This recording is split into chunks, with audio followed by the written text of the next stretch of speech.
பங்கு கிட்ஸ். வாங்க குழந்தைகளே, இன்னைக்கு நான் உங்களுக்கு காக்கா மற்றும் ஒரு பாம்பின் கதைய பத்தி சொல்ல போறேன். ஒரு முறை ஒரு காட்டுல மரத்துக்கு மேல ஒரு காக்கா வாழ்ந்து வந்தது. அந்த மரத்துக்கு கீழே இருக்க புத்துலயே ஒரு பாம்பும் வாழ்ந்து வந்தது. பாம்பும் காக்காயும் நல்ல நண்பர்களா இருந்தாங்க. ஒரு முறை காக்கா தன்னோட கூட்டுல முட்டையிட்டு இருந்தது. இது கொஞ்சம் பொருள் வாங்கறதுக்கு வெளியே போயிருந்தது. காக்கா போனதுக்கு அப்புறம் தன் புத்துல இருந்த பாம்பு வெளியே வந்தது. மெதுவா மரத்துல ஏறிச்சு. மேல போனதுக்கு அப்புறம் அது முட்டைய பாத்துச்சு. முட்டைய பார்த்த உடனே அதுக்கு நாக்குல எச்சி ஊறிச்சு. அது அங்கேயும் இங்கேயும் பார்த்துட்டு எல்லா முட்டையும் சாப்பிட்டுடுச்சு. வேகமா கீழே இறங்கி தன்னோட புத்துக்குள்ள போயிடுச்சு. கொஞ்ச நேரத்துக்கு அப்புறம் காக்கா கூட்டுக்குள்ள திரும்ப வந்தது. கீழேல உக்காந்தது. அது தன்னோட கூட்ட பார்த்தது. அதுல எல்லா முட்டையும் காணாம போயிருந்தது. அதுக்கு ரொம்ப கோபம் வந்தது. ஐயோ, என்னோட முட்டையெல்லாம் யார் சாப்பிட்டது?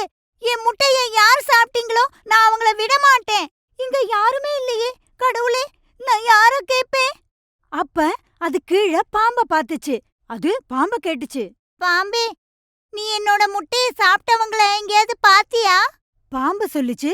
முட்டையா? நண்பா, நீ முட்டையிட்ட விஷயமே எனக்கு தெரியாது. இங்க யாருமே வரலையே. காலையில இருந்து நான் இங்கதான் உட்கார்ந்திருக்கேன். காக்கா சொல்லிச்சு. சரி, நான் ஏதாவது செஞ்சுதான் ஆகணும். காக்கா பறந்து போயிடுச்சு. இன்னொரு மரத்துல உக்காந்து யோசிக்க ஆரம்பிச்சது. வேற வழியே இல்ல. அந்த திருடனை புடிச்சுதான் ஆகணும். யார் அது என் முட்டைய சாப்பிட்டது? அப்புறம் அங்கேந்து அது பறந்து போயிடுச்சு. கொஞ்ச நாளைக்கு அப்புறம் காக்கா மறுபடியும் முட்டையிட்டது. அங்கேந்து பறந்து போயிடுச்சு. ஆனா ரொம்ப தூரம் போகல. பக்கத்திலேயே இருக்கிற ஒரு மரத்துல உக்காந்து மறைஞ்சு பாத்துக்கிட்டு இருந்தது. முதல் மாதிரியே இந்த முறையும் பாம்பு மெதுவா வெளியே வந்தது. மரத்துல ஏறிச்சு. ஏறினதுக்கு அப்புறமா அது முட்டைய பார்த்ததும் அதுக்கு நாக்குல எச்சல் ஊறிச்சு. அப்புறம் சொல்லிச்சு. ஆஹாஹா, ரொம்ப நாளைக்கு அப்புறம் முட்டை கிடைச்சிருக்கு. இத சாப்பிட்டுடுவேன். எனக்கு இது விருந்து. அது சாப்பிட்டுட்டு இருக்கும்போதே காகம் அந்த இடத்துக்கு வந்துடுது. அதுக்குள்ள எல்லா முட்டையையும் அது சாப்பிட்டுடுச்சு. காக்கா கோவத்துல சொல்லிச்சு. பாம்பே, நீ என்னோட நண்பனா இருந்து கூட என்னோட முட்டை எல்லாத்தையும் சாப்பிட்டுட்டியா? நான் உனக்கு நிச்சயமா பாடம் புகட்டுவேன். பாம்பு சொல்லிச்சு. அட காக்காயே, எனக்கு பிடிச்சது, அதனால நான் சாப்பிட்டுட்டேன். உன்னால என்ன செய்ய முடியும்? இங்கேந்து ஓடிடு. காக்கா அங்கேந்து போயிடுச்சு. காக்காக்கு ரொம்ப கோவம் வந்தது. அவனுக்கு பாடம் புகட்டியே ஆகணும்.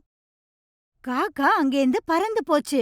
அங்க இருக்கிற குளத்துல ராணி குளிக்கிறத பார்த்தது. அவங்க தன்னோட நகைகளை பக்கத்துல கல்லு மேல வச்சிருந்தாங்க. தூரத்துல வீரர்கள் காவல் காத்து வந்தாங்க. காக்காவுக்கு ஒரு யோசனை தோணுச்சு. அது பறந்து போய் டக்குன்னு ராணியோட மாலை எடுத்துக்கிட்டு ஓடிடுச்சு. அது அங்கேந்து அப்புறமா பறந்து பாம்போட புத்துக்கிட்ட வந்துச்சு. அது திருடின அந்த ராணியோட மாலைய புத்துக்குள்ள போட்டுடுச்சு. அத பின்தொடர்ந்து வீரர்கள் பாம்பு புத்துக்கு வந்தாங்க. அவங்க புத்துக்கிட்ட வந்த உடனே ஈட்டியால வேகமா உடைக்க ஆரம்பிச்சாங்க. பாம்பு புத்த உடைச்ச உடனே பாம்பு வெளியில வந்தது. பாம்பு தலையில ராணியோட மாலை இருந்தது. அத பார்த்த உடனே வீரர்கள் அத அடிச்சு கொன்னுட்டாங்க.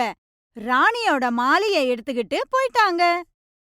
இப்படிதான் அந்த காக்கா பாம்ப நல்லா பயங்கரமா பழி வாங்கிச்சு. குழந்தைகளே, இந்த கதையிலேந்து என்ன கத்துக்கிட்டீங்க? அதுதான், எப்போதும் யாரையும் குறைவா எடை போடக்கூடாது. எப்போதுமே யாருக்கும் கெடுதல் நினைக்க கூடாது. ஏன்னா கெடுவான் கேடு நினைப்பான். ப்ளீஸ் எங்க சேனலுக்கு சப்ஸ்கிரைப் செய்யுங்க. புதிய வீடியோஸ் பத்தி தெரிஞ்சுக்க பெல் ஐகானை கிளிக் பண்ணுங்க.